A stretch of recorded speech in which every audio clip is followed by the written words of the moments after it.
Abra aí a sua Bíblia em Romanos, o capítulo 12 e o verso 2. Um verso bastante conhecido da palavra, que eu espero que ministre o nosso coração hoje. Romanos, capítulo 12, verso 2. Pedro Patrick, achou aí? Acha para o Pedro Patrick aí que eu já... Então tá bom.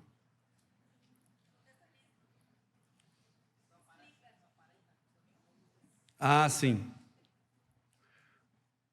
Batizamos o Pedro Patrick no último domingo. Um dos pouco mais de 50 pessoas que se batizaram. Cara, o nome dele é Patrick. Aparentemente eu chamei de Pedro. Né? Aí o pessoal começou a dizer, tu viu que falou o nome do rapaz errado? Eu digo, não falei, não, escutei isso. Não, tu falou, o nome dele é errado. O nome dele é Patrick. O que eu disse? Pedro. Não falei nada disso. Aí começa a mandar uns videozinhos, né? Que hoje não tem escapatória. Eu digo, não, cara, é que assim, ó. A igreja a gente arruma umas desculpas espiritual para dar. Isso é um privilégio de estar na igreja, a gente arruma umas... Não, cara, é que Pedro, um cara que foi rebelde, entende? Se encontrou com Deus... Deixou de ser pescador para peixe, para ser pescador de homem. Tem um chamado na tua vida. Né? E aí ele já mudou até o Insta dele, meu. Pedro Patrick. Ô Patrick Pedro. Pedro Patrick, né? É isso aí, meu, coisa linda. Eu disse, cara, vai estudar lá a vida. Não, cara, já fui estudar. O Pedro era um cara top. Eu digo, é isso aí, meu. É aqui assim, a gente é profético, o negócio... Ele flui no batismo, entende? É o que deu para arrumar depois de uma fiasqueira dessa, né? De chamar o cara o nome errado. Mas se achar ruim, te batizo de novo, meu, com o nome que tu quiser aí. Fica tranquilo. Se prefere Paulo, tem Paulo também. O Pedro é bem melhor. Tem Judas, mas daí vai ser ruim de justificar depois. Fiquemos com Pedro, que está bem melhor. Tá? Pedro está bom.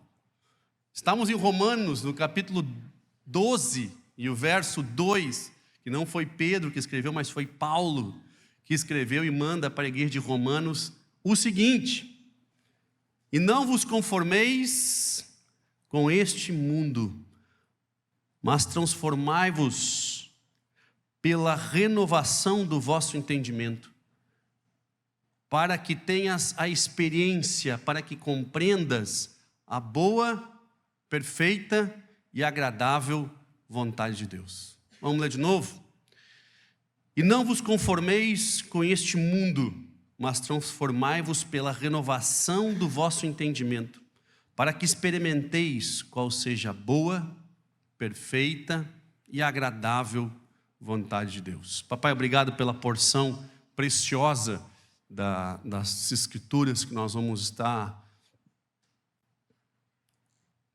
nos alimentando nessa noite. Abençoa para que haja aqui uma revelação, para que haja um entendimento, nos escrutina, nos ministra, Pai, nessa noite, em nome de Jesus.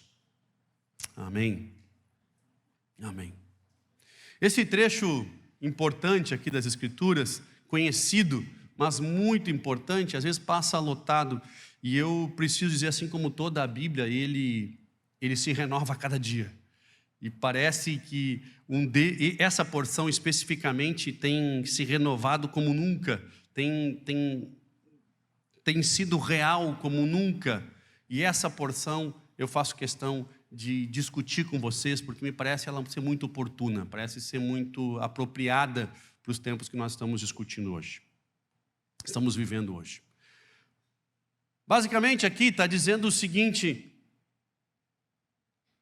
não aceitem os moldes deste mundo, não vos conformeis, não colocai-vos dentro de uma forma, um modelo do mundo, não se ajustem como uma água que você joga na forma de gelo e ela toma a forma daquela coisa, daquele item. Não vos acomodeis, não tomais forma desse mundo, porque se vocês fizerem isso, vocês não irão experimentar em Deus qual é a boa, perfeita e agradável, Porque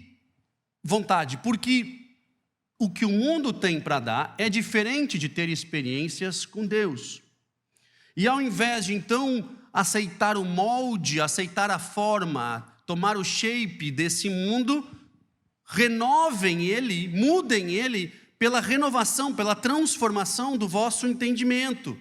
Aqui, do entendimento. Ele não diz aumentem a fé, ele não diz estudem mais, ele diz, cara, renovem isso aqui. Renovem o entendimento e a compreensão de vocês, porque se vocês renovarem isso, se vocês trocarem a forma com que vocês estão pensando, se vocês conseguirem serem, usando a palavra moderna, disruptivos, se vocês conseguirem sair da caixinha, se vocês conseguirem não tomar essa forma do mundo, não se acomodar a esse modelo, vocês terão experiências em Deus que é boa, perfeita e agradável. Quem não quer ter experiências na vida boas, perfeitas e agradáveis? Quem não quer ter em Deus experiências boas, perfeitas e agradáveis? Quem não quer conhecer a vontade de Deus para mim e para você, que é boa, perfeita e agradável? E aí basicamente, ele coloca essas duas coisas. Nós temos a vontade de Deus, que é experimentar isso em Deus, saber o que é viver uma vida boa, perfeita e agradável. Ele não está dizendo uma vida sem problemas. Ele está dizendo uma vida boa, perfeita e agradável. Ao contrário de tomar a forma do mundo. O que dá para entender aqui é bem longe disso. É bem longe dessa outra realidade que ele está dizendo. Basicamente, se você tomar a forma do mundo, você infelizmente não conseguirá tomar a forma de Deus. Se você aceitar o shape, o modelo, se conformar, tomar a forma, viver conforme os moldes desse mundo, disso que está sendo proposto, você vai colher os frutos e viver disso que ele está propondo.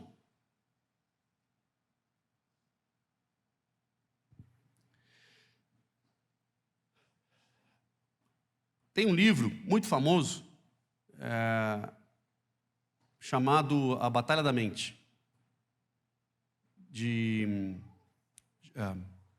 Joyce Meyer. Eu fiquei pensando no nome, da Joyce Meyer. E é um livro já antigo, tá? Acabei nem pesquisando de novo aqui, porque esqueci, mas pelo menos 15 anos tem esse livro ou mais. Ele é um livro muito conhecido, que fala sobre os conflitos do nosso cotidiano que acontecem aqui. Interessante quando a Bíblia fala sobre renovar a nossa mente, para poder experimentar essas coisas em Deus, ele fala de renovar a mente, ele fala de mudar o entendimento, ele fala de mudar a compreensão. Vocês mudem a compreensão, porque se vocês mudarem a compreensão, vocês vão poder afetar positivamente o mundo, afetar positivamente a vida de vocês e conhecer finalmente a vontade boa, perfeita e agradável de Deus, mas tem que renovar a mente. Está aqui, o problema está aqui. Tem uma chave que a gente tem dificuldade de mudar, e é incrível, porque a gente reconhece os milagres que Deus pode fazer, reconhece a forma incrível com que Deus age, mas mesmo assim a gente tem dificuldade de mudar o nosso entendimento para compreender, para ter experiências com Deus. No nosso dia a dia, infelizmente, nós temos hoje muito bem desenhado pela ciência, muito bem estabelecido, muito bem comprovado pela ciência, as tão famosas doenças psicossomáticas, que são doenças que nascem aqui, que são criadas aqui, mas que afetam daqui para baixo. Ou seja, doenças que nós alimentamos, criamos, desenvolvemos aqui, mas que o nosso corpo físico responde. Não é uma enfermidade que você trata simplesmente com um medicamento, com uma droga, porque você não tem um problema exato, bem diagnosticado. Você, na realidade, tem um conjunto de coisas que precisam ser superadas para que aquele problema, então, desapareça. Um remédio por si só não resolve. Me parece que as doenças psicossomáticas são muito mais complicadas de se lidar do que doenças comuns. Tanto é que a própria Organização Mundial da Saúde muda o conceito de saúde, que antes era ausência de enfermidade, para plenitude emocional social e física. Um conjunto do ser humano para que finalmente se defina como saúde. E as doenças psicossomáticas que afetam tanto a nossa sociedade, infelizmente, você que nunca teve uma experiência como essa, mas eu já tive várias, que você tem que tentar lutando e compreendendo para ver de onde está vindo isso, para você atacar como que isso acontece. Antigamente, a única doença psicossomática que a gente tinha era aquele nervoso, o camarada ficou com o esterco meio frouxo porque estava nervoso, sabe como é, não? Cara, era a única coisa que o cara tinha de efeito físico. Hoje não, meu querido. O cara sua, o cara levanta de madrugada em pânico. O camarada hoje não dorme. Tem gente que não dorme, tem gente que não come. Tem gente que tem palpitação, o coração está explodindo. O camarada tem sensação que vai morrer. Cara, e por aí vai. Se você pesquisar os efeitos físicos, né, de doenças psicossomáticas, são inúmeras hoje. Eu me lembro, teve uma época que nós passamos por questões de uma pressão muito grande, e eu tive urticária. Eu nunca tinha tido urticária na minha vida inteira, eu nem sabia o que era isso, fui pesquisar o que era. Meu querido, sabe o que é você ter bolha no seu corpo inteiro, em todas as suas juntas? Eu tirei foto para registrar. Vamos tirar foto aí, porque eu nunca vi isso. E nenhum dermatologista achava o problema. E eu sabendo a pressão gigante que nós estávamos. Cara, brotou no corpo. Passou o problema, nunca mais. Foi a primeira e última. Acabou. Cara, que loucura. Como que pode algo que acontece aqui, cara, te afeta tanto? Tanto.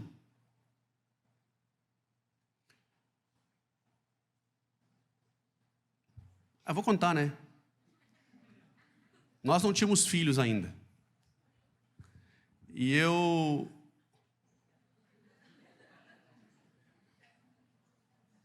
tinha assumido uma posição na prefeitura municipal, e realmente aquilo para mim, com jovem ainda, nós recém-casados, poucos anos, 2 anos casados, e aquilo era uma pressão muito grande, era o meu maior desafio na vida, né? Aqui, quero agradecer aqui o Fernando que me botou nessa na época, né? Está aqui o responsável, está aí sentado na primeira fileira. O Fernando era vice-prefeito na época. O Fernando me fez um convite para assumir a secretaria, e, pô, o meu maior desafio, e eu aquilo abracei com toda a minha gosto do desafio, e digo, cara, vamos lá. E eu me lembro que um dia, e a pressão toda do teu nome ser público, né? Eventualmente sai no jornal, aquela coisa, sempre pressão, e a crítica, e tem partidos contrários, e, enfim, aquela loucura toda que é a política no Brasil. E eu estava numa pressão muito grande. Eu me lembro que um dia, ao redor de 3 da manhã, eu levantei e o meu coração doendo muito, eu suando, dor no braço, dor na cabeça, o coração. Eu estou morrendo? Eu estou tendo um ataque cardíaco. E eu vou morrer antes dos 30. E eu estou mal, e eu estou mal, e eu estou mal, e eu chamo a minha esposa, aquela que eu escolhi para viver o resto da minha vida comigo. Aquela que fica comigo na saúde e na doença, até que a morte o separe. E eu olhei para ela com aqueles olhos de moribundo, e eu chamo e digo, mulher, eu estou morrendo. Agora eu preciso ir para o hospital. Vamos comigo, eu estou mal, eu estou morrendo. E ela olha para mim com aquela disposição da madrugada, de quem foi acordado com um grito de socorro, e ela diz, depois me liga para dizer como é que foi.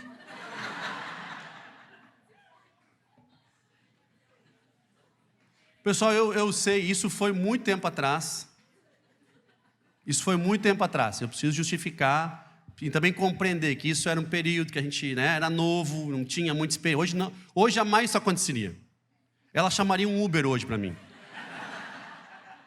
Porque me deixar dirigir até o hospital, eu tenho certeza que ela chamaria um aplicativo, de cara, não, ó, leva ele, tá aqui meu telefone, me liga, qualquer coisa, né, se der problema. A gente vai evoluindo na vida, né? Cara, eu chego, faço toda a bateria de exames. O que eu tinha? Quem é que consegue adivinhar aí? Por que uns 15 falaram ansiedade aqui? Os outros 15 falaram nada. Nada físico. Todos acertaram. Todos ganham meio ponto na prova. Próxima prova já tem meio ponto marcado aí. como minha primeira experiência, e aí eu saio do hospital com a minha primeira receita, que eu não sabia que existia, um remédio controlado. A mulher demorou da farmácia para me dar um remédio. Me dá um remédio aí. Não, é que ele é controlado, tem que fazer cadastro. Aí você se dá conta, cara, que algo que está acontecendo aqui, de uma pressão que está acontecendo aqui, afeta o teu corpo físico. E essa a gente pode contar um monte. Não é só o piriri que dá no cara quando está nervoso. Isso passou a ser o mais fácil dos problemas para se administrar. Essa é a parte mais fácil de se administrar. Cara, difícil é você levantar suando. E crise de ansiedade que eu já tive, de levantar suando. Suando, sabe o que é essa camisa? Alguém já passou por isso? De você levantar, você troca, pega um pijama novo, não aquela camisa de eleição, uma camisa que você comprou para dormir de verdade. Você pega ela limpa e você acorda no meio da noite com ela, parece que alguém te jogou um balde de água. É um negócio surreal. Cara, como que algo que acontece aqui pode afetar o resto todo? Quando a Bíblia fala de não vos conformeis com este mundo, é porque de fato o que esse mundo tem para dar não vai te dar nada diferente disso. O que o mundo tem para dar e as coisas que o mundo te oferece, a forma com que nós absorvemos as preocupações desse mundo, e às vezes preocupações até ridículas. Vocês se deram conta que tem coisa que nós ficamos preocupados e que não tem valor nenhum. E que é por isso que eu não como, por isso que eu não durmo, por isso que eu estou tendo sintomas de um ataque cardíaco, São coisas que às vezes nem valor tem. Jovens que se suicidam porque tiveram poucas curtidas em suas postagens. Está aqui, meu querido. Tem coisa errada aqui, cara. E quando a Bíblia fala que nós temos que mudar o nosso entendimento, renovar o nosso entendimento, é porque a gente vai se adaptando com o mundo, e quando a gente vê, a gente está submerso nas mesmas preocupações, nas mesmas loucuras, que às vezes não tem valor nenhum e sentido nenhum, mas a gente se conforma, toma a forma desse mundo, não renova a nossa mente, e aí nós que temos um conhecimento bíblico, às vezes estamos dentro desses problemas. Nós que temos uma verdade que revela, que transforma, que move, que muda, um Deus que fala, nós nos conformamos com esse mundo. Presta bem atenção, o apóstolo Paulo estava falando para a igreja que estava lá em Romanos. Ele mandou o recado para os caras dizendo o seguinte: observem que muitos de vocês estão tomando a forma desse mundo. Muitos de vocês estão se acomodando a essa realidade. Observem isso.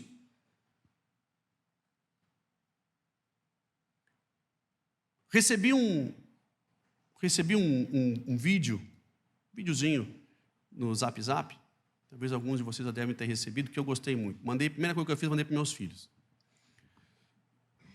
Não sei se alguém viu, mas foi filmado por um senhor, 2 senhores na realidade, dentro de um condomínio de luxo, chamado Alphaville, em São Paulo. E ali estavam os 2 senhores conversando sobre um menino que estava dentro do condomínio Alphaville, vendendo picolé. E o vídeo começa assim, diz, olha aqui, mostram as casas de luxo. E olha aqui o que a gente achou. Dentro do condomínio estava um menininho lá, vindo, empurrando carrocinha carrinho de picolé e vendendo picolé. A gente parou para conversar com ele, eu resolvi fazer um vídeo, porque o que eu vi aqui é incrível e merece ser registrado. E aí eles vão entrevistar o menino bem bonito, usando roupinha de marca, dentro de um condomínio de luxo, empurrando uma carrocinha de picolé, e pergunto para ele, quantos anos você tem? 8. 8 anos, você está fazendo o que aqui dentro do condomínio? Vendendo picolé. Mas você quer vender picolé para quê? Quero comprar um iPhone. E meu pai disse que se eu quisesse comprar, eu tinha que vender picolé, eu tinha que arrumar o dinheiro. Aí ele perguntou se eu queria vender picolé. Aí sim, nesse momento do vídeo, dá aquela assim, cara, que vontade de ligar para o conselho tutelar. Uma criança de 8 anos. Quem é que faz isso com uma criança? 8 anos. Quem faz isso com uma criança de 8 anos? ele tem que perder a guarda dessa criança. E esses pais não merecem ser dignos, não são dignos de chamado pai. Dá aquela coisa que você olha assim, aí eles continuam entrevistando. Mas você estuda onde? Aí ele dá o nome da escola, uma escola particular, caríssima lá em São Paulo. Escola. E você mora onde? Eu moro naquela casa ali do condomínio, ali atrás. Teu pai faz o quê? Não, meu pai é advogado. E aí, começa a contar a história. Tá, peraí, deixa eu ver se eu entendi. Tu estuda na escola particular, tu mora aqui no condomínio, teu pai tem dinheiro, e ele te oferece vender picolé se você queria comprar um telefone. É isso aí mesmo. O guri feliz da vida, contando o dinheiro que estava ganhando porque daí os tiozinhos começaram tudo a comprar picolé dele, para ajudar ele. Eu fiquei impressionado com a capacidade que o pai do menino teve de ensiná-lo de uma forma nem um pouco, para mim, nem um pouco pejorativa, porque ele estava dentro de um condomínio cercado, só de gente de um padrão alto, sabendo que todo mundo ali basicamente se conhecia. Um carrinho de picolé que é melhor que o meu carro. Deu condições para o menino, e o menino estava aprendendo o valor do dinheiro. E eles ainda filmam do menino e dizem o seguinte: esse aqui é o próximo milionário que nós vamos ver aqui em São Paulo. É esse menino aqui. Vocês conseguem ver o choque de gerações? Esses senhores que estavam filmando, eles estavam na realidade olhando para esse menino e lembrando deles quando começaram a trabalhar, porque naquela época se começava a trabalhar muito cedo. Então eles olharam para aquele menino e eu fico pensando que eles estavam impressionados, felizes, por terem encontrado finalmente alguém que entendia o valor do dinheiro e queria dar certo na vida, ao contrário da geração de hoje, que entende que tem que ganhar. Na geração desses senhores, na realidade, eles lutaram muito para ter a chance de trabalhar, de empreender, de conquistar, de evoluir, de adquirir, de acumular, para deixar para os seus filhos, para deixar herança, para ter uma vida de um melhor padrão. Eles lutaram para conseguir algo, ao contrário dessa geração hoje, que luta para ganhar algo. Ela faz mega manifestações, gasta um monte de energia e dinheiro para ganhar, ao invés de empreender. E eles estavam olhando para aquele menino, dizendo: cara, isso aqui eu não encontro mais. Eu era assim, eu era desse jeito, eu tive a oportunidade, eu tive que fazer isso, eu tive que fazer aquele outro. Eu fiquei olhando, imaginando os senhores que estavam conversando, elogiando, impressionados, porque esse menino, de fato, entendeu como a roda gira. Esse menino possivelmente chegou da sua escola bilíngue, com os seus tênis de marca, roupa de marca, jogou o seu PlayStation, comeu o almocinho que possivelmente uma doméstica fez, e foi vender picolé, porque era a lição financeira que o pai dele estava dando a chance dele aprender. Algum demérito para o menino? Não. Na cabeça do menino é assim: cara, olha como é fácil, eu empurro um carrinho, vem todo mundo para fora. O menino, cara, saquei, eu empurro aqui, todo mundo olha para mim. Onde é que tu mora? Eu digo ali, eu conto a história do meu telefone. Cara, está todo mundo me ajudando. Se o menino juntar a grana toda, não juntar, eu tenho certeza que o pai dele disse: cara, tua lição está aprendida, dá aqui, vamos embora, vamos comprar. Mas olha o choque de mentalidade. Olha um passarinho, é tão bonitinho, passarinho.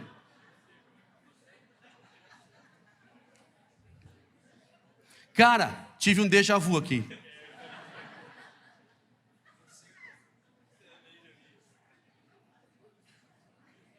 Tive um déjà vu, meu querido. Abre a porta, o passarinho embora, querido. Isso, bota lá na sala do pastor, abre ali. Deixa aberto aí, Dani. Vai que ele voa lá para a cantina aí. Me lembro que nós muitos anos atrás, fizemos uma conferência, e era um prédio bem antigo, bem velho. Cara, e o bicho, filhote de Batman, o cara começou aqui, e ele passou a conferência inteira voando. Você assiste hoje a ministração assim, Cara, chegou um ponto que eu disse, meu, deixa o bicho voar, meu, deixa o bicho voar. Eu não sabia que a gente tinha morcego aqui, né? Acabamos de descobrir. Quer saber? Não fico mais nesse prédio. É o último Natal que eu passo aqui, anota aí. Viu só? Depois me cobra. Vocês vão querer exorcizar agora o bicho, não? Morreu? A unção? Incircunciso, morcego. Pô, voltamos aqui.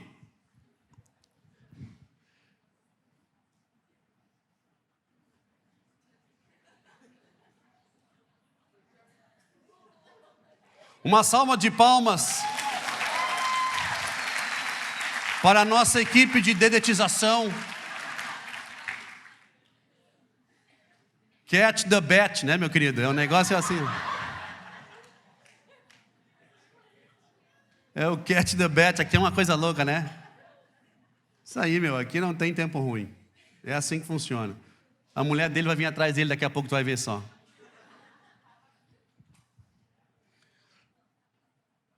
Pessoal, contando, né, a história do menino do picolé. Mas o pai dele estava tentando só virar a chave na cabeça do menino. E não era explorar, porque possivelmente ele voltou para sua casa, tinha waffles quentes na mesa, numa mesa de mármore. Possivelmente alguém ajudou até a guardar o carrinho dele. O pai dele estava tentando virar uma chave na cabeça do menino para que ele compreendesse que a vida, na realidade, tem valores diferentes da que ele está acostumado a ouvir na escola. Do simplesmente pedir e ganhar. Ele estava tentando virar uma chave. Povo, pensa comigo. Jesus pegou os 12 discípulos.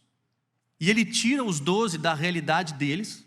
Porque se ele deixasse os 12 na realidade deles, vocês vão passar a semana do jeito que vocês estão. E no domingo a gente se reúne para falar do evangelho, de um plano de redenção mundial. Eles não iam virar a chave nunca.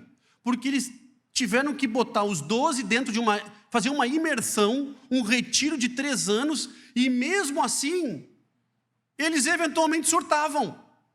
Mesmo assim, eventualmente, eles não aguentavam a pressão, eventualmente um cortava a orelha do outro, eventualmente um roubava, enganava o outro, eventualmente um fazia uma fofoca para tentar ganhar uma vantagem aqui e sentar à direita e à esquerda do outro, um tentava dar um jeito. Cara, os 12 internados com Cristo tinham dificuldade de virar a chave, de transformar algo dentro deles. Pega o exemplo de um dos primeiros grandes milagres, quando Cristo entra no barco com os 12, atravessa o mar e a tempestade vem. A tempestade bate e os 12 se apavoram e é aquele pânico, e nós vamos morrer, e nós vamos morrer, e nós vamos morrer. Eles ainda não tinham um relacionamento tão íntimo com Cristo, e eles olham para Cristo, está Jesus dormindo. Quem tem a capacidade de dormir numa tempestade? Somente aquele que tinha autoridade para controlar ela, né? E Jesus no barco, dormindo, é acordado por eles aos prantos, dizendo que ele tinha que fazer alguma coisa, e Cristo diz assim: pessoal, mas vocês estão com pouquíssima fé, vocês ainda não compreenderam. Vocês entram em pânico se eu entrar em pânico. Se vocês estão em pânico e olham para mim e eu estou calmo, tem coisa errada com vocês. Vocês só entram em pânico se vocês me verem, eu, Jesus, em pânico. Até lá, a água pode entrar no barco, tempestade pode sacudir, 2, 3 vão cair para fora, junta, bota de volta, uns vão bater a cabeça, vai sangrar, leva uns pontos, o outro quebrou a perna porque caiu ali meio de mau jeito, mas eu estou no barco. E se eu estou no barco, e nós estamos juntos, esse pânico de vocês, ele é desproporcional. Ele é desproporcional porque vocês já deveriam ter virado a chave, sabendo que se eu estou no barco, a situação era diferente. Se eu estou no barco, vocês não deveriam estar desse jeito.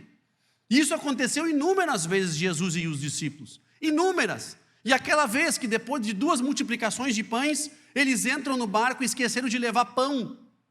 E eles começam a discutir entre eles, por que eles não trouxeram pão? Jesus para e diz o seguinte, não, deixa eu ver se eu entendi, cara. Vocês ainda não viraram a chave?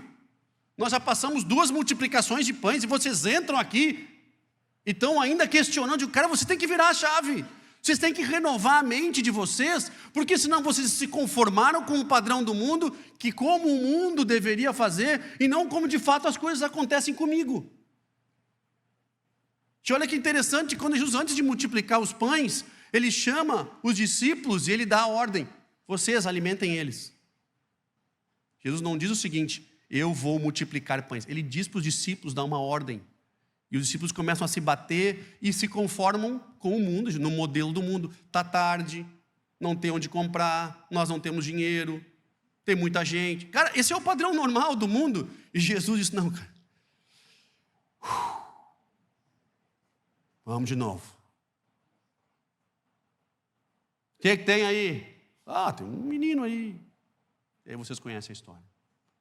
Cara, como é difícil renovar a nossa mente, como a gente está travado dentro de um modelo tradicional e é difícil a gente sair, como nós estamos sofrendo, porque na nossa mente as batalhas que acontecem aqui são batalhas que nós estamos sofrendo muitas vezes por coisas que nem deveriam nos afetar de forma nenhuma e hoje nos afetam.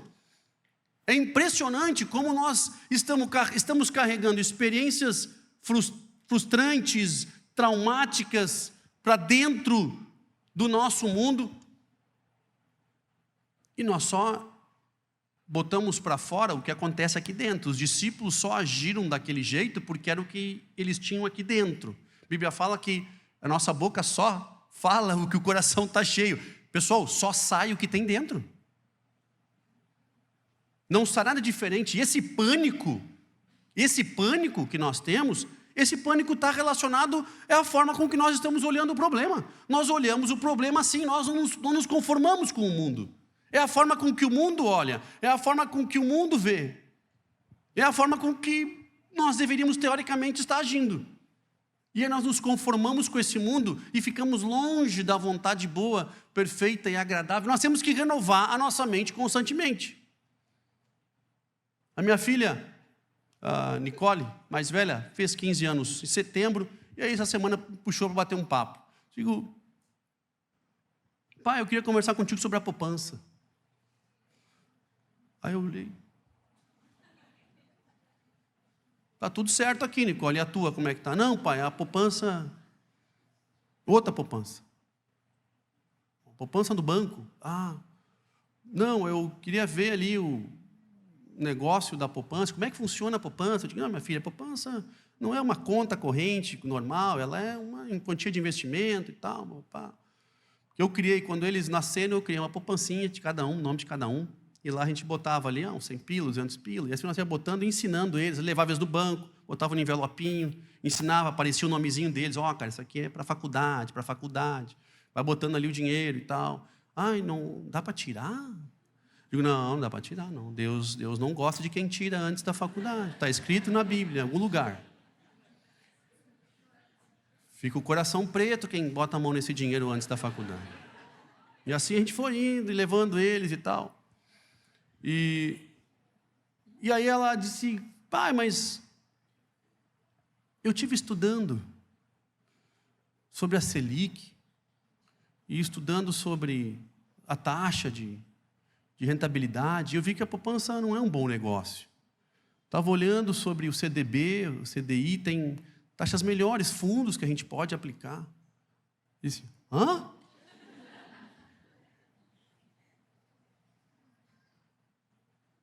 que tu fez com a minha filha?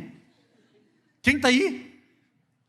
Não, pai, eu podia ver, tem umas formas melhores de fazer. E eu fiquei ouvindo ela, normalmente os pais sempre têm razão. Dessa vez, não, cara, não tinha, ouvi ela. É verdade, cara, eu preciso renovar a minha mente, e eu me preocupei com tanta coisa. Tu tem essa conta, agora há 15 anos, quando tu nasceu, a primeira coisa que eu fiz, corri fazer um CPF, para poder abrir uma conta, Fiz um trabalho lá no banco, cara, é conta conjunta, mas bota o nomezinho da criança em cima, para quando ela botar o cartão aparecer o nome, toda aquela história, para 15 anos depois ela dizer que tem uma forma melhor de fazer esse negócio, cara. Claro que meu objetivo era mais didático do que qualquer outra coisa. Eu estava ali, na realidade, dando o carrinho de picolé para ela, para que ela aprendesse a botar, mas de fato faz todo sentido. E eu tão preocupado com outras coisas, faz sentido. Sabe o que é nós constantemente estarmos sendo renovados por Deus, a nossa mente sendo renovada por Ele, e constantemente nós estarmos, como a palavra diz, experimentando qual seja a boa, perfeita e agradável vontade de Deus, é nós termos constantemente, estarmos sendo confrontados por Ele e evoluindo. Porque o padrão do mundo não vai nos oferecer grande coisa. Nós vamos escolher segundo o que o mundo está dando.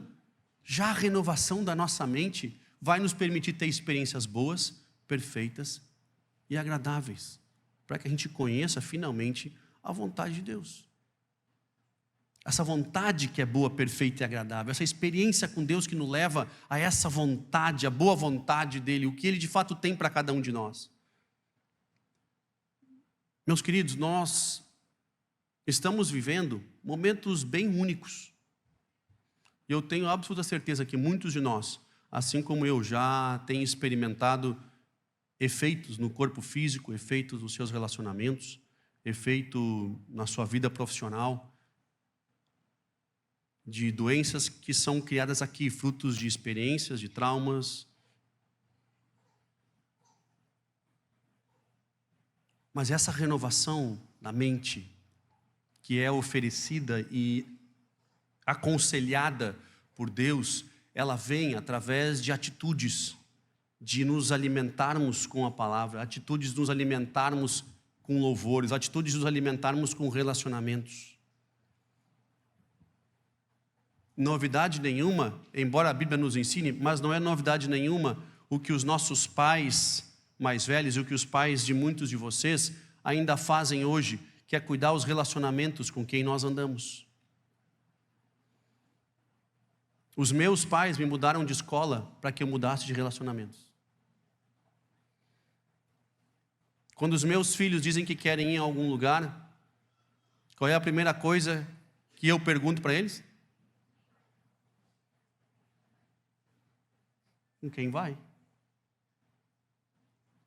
A gente não fica perguntando o que ele vai comer, se vai comer muito, se... A gente não pergunta, diz, o guri tem intolerância à lactose, comer essa pizza aqui vai fazer o guri passar a noite inteira no trono. Não, tu não pergunta mais, quer saber com quem vai.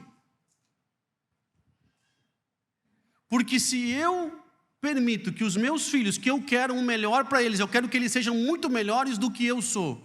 Eu quero que eles sejam muito melhores do que eu sou. Se eu, de fato, quero que eles sejam muito melhores do que eu tenho uma grande preocupação. Que eles não se acomodem com a forma, com o shape desse mundo. Porque desse mundo, eles não vão ter a sua mente renovada e não vão ter experiências com Deus e vão conhecer a vontade boa, perfeita e agradável a Deus. E você sabe muito bem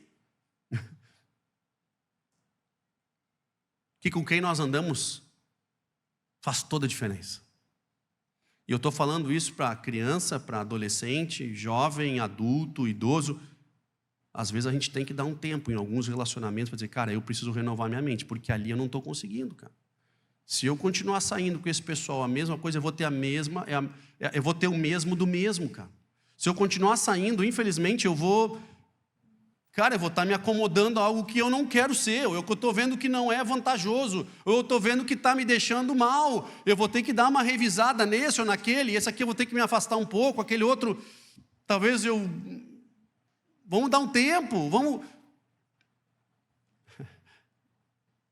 Queridos, nós vamos nos acomodando ao shape desse mundo e reclamamos de coisas que nós estamos vivendo e que não deveríamos estar vivendo porque nós somos cristãos. Deixa eu dizer uma coisa para ti, se você se ajoelha para fazer uma oração, Se você entra no seu quarto, se você busca o seu momento de oração, e depois que você levantou desse momento de oração, você levantou exatamente igual, com a mesma ansiedade, com a mesma preocupação, com o mesmo estresse, com o mesmo esgotamento, você não estava orando com Deus. Você estava reclamando para Deus. O que é muito diferente. O povo no deserto tinha um trajeto de 11 dias para andar e levaram 40 anos. Porque ao invés de eles orarem para Deus, eles reclamavam para Moisés. Toda vez que nós vamos para Deus, é impossível voltar igual, porque toda vez que nós temos um relacionamento e um encontro com Deus, Ele renova a nossa mente, renova o nosso entendimento, porque se nós estamos dispostos a ouvir, a falar e a ouvir, nós somos transformados. E a nossa mente renova, é mais uma experiência, assim como a experiência dos discípulos dentro do barco, depois de uma experiência de Jesus acalmar a tempestade, na cabeça deles mudou algo. E assim eles foram indo através de experiência em experiência, renovando a mente deles para compreender finalmente o que precisava ser compreendido. Nós precisamos renovar a nossa mente. Nós precisamos renovar a nossa mente. Nós investimos tempo em dinheiro em muita coisa e nós não investimos na nossa cabeça sã. Já comentei com vocês antes, né, que a Organização Mundial da Saúde muda o conceito de saúde, que era diferente, que antes era só assim, não tem enfermidade, o camarada está curado, está são. Meu irmão, há um problema nos afetando. Nós estamos fisicamente doentes, emocionalmente doentes. Nós precisamos ser renovados por Deus. Nós precisamos ter a nossa mente renovada. Nós precisamos compreender realmente o tamanho da luta que nós estamos tendo. Meu querido, é impressionante você olhar para Davi e Golias. Se Davi tivesse olhando para Golias o tamanho dele, com certeza não teria encarado. Por que não? Cara, porque o que estava na cabeça daquele menino era outra coisa, a não ser um gigante, cara. E todo mundo olhava o gigante, e Davi olhava alguém que se levantou contra Deus. Só isso. Olha a diferença de uma mente renovada, de um camarada que passava tempo com Deus, e ele chega num exército, todo mundo olha o gigante. Davi chega lá e diz, cara, quem é esse incircunciso filisteu, meu? Não, vou meter uma pedrada nele, é hoje, tu só me afunda, e acabou, e acaba hoje essa bobagem. Olha a diferença, cara, aqui dentro. Deus tem um plano para cada um de nós, e Ele tem um propósito para cada um de nós. Nós estamos conformados com o mundo, esperando que Deus faça algo sobrenatural. Nós insistimos para nos conformar com o mundo, enquanto Ele diz, cara, se tu não deixar esse modelo e não mudar o teu entendimento, renovar a tua mente, não espera nada mais do que isso aí, porque é isso aí mesmo que o mundo vai te dar. Tu vai ser um cristão e vai levar o evangelho como uma excelente filosofia, mas na realidade nunca vai ter uma experiência profunda que vai fazer com que tu conheça o que é o bom, perfeito e agradável vontade de Deus. Vamos ficar em pé, por favor. Eu quero orar por vocês, abençoá-los, para que vocês compreendam essas palavras, para que vocês compreendam Romanos 12, para que vocês compreendam que tem mais daquilo que nós estamos vivendo, muito mais. Feche seus olhos, vamos estar orando. Papai, nós estamos reunidos nessa noite porque nós precisamos de Ti. Pai, eu quero Te agradecer por cada um que ouviu essa ministração. Pai, eu quero Te agradecer porque entre todos esses que estão ouvindo essa palavra, tens um plano especial para absolutamente todos.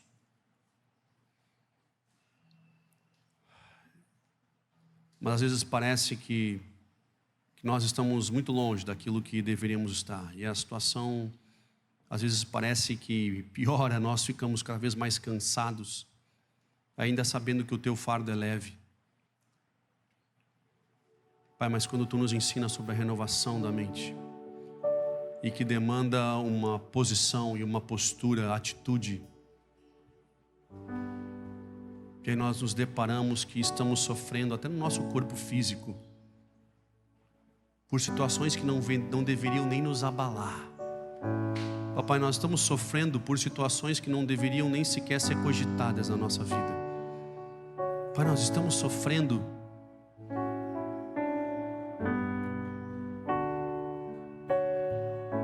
por coisas que a geração anterior nem iria considerar como problema.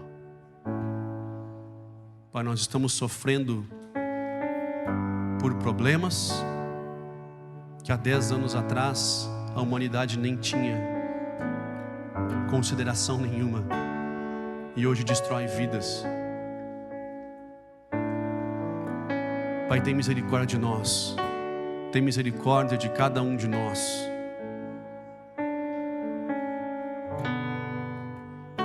Tem misericórdia de cada um de nós.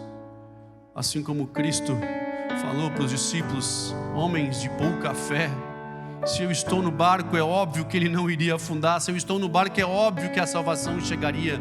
Se eu estou no barco, é óbvio que a tempestade iria passar. Por que o pânico? Pai, tem misericórdia de cada um de nós, que tem somatizado o que não deveria, que tem aceito na nossa vida o que não deveria, que tem comprado problemas. Pai, tem misericórdia de cada um de nós. Tem misericórdia de nós, pais, que deveríamos estar instruindo os nossos filhos a ter a sua mente renovada, e ao invés disso aceitamos que eles se conformem com esse mundo. Pai, tem misericórdia de cada um de nós. Nos alcança com o teu amor, nos alcança com a tua graça. Pai, nós queremos ter experiências contigo, experiências contigo que nos levem à tua vontade, que é boa, perfeita e agradável. Pai, nós precisamos disso. Nós te amamos, Senhor. Nos visita em nome de Jesus.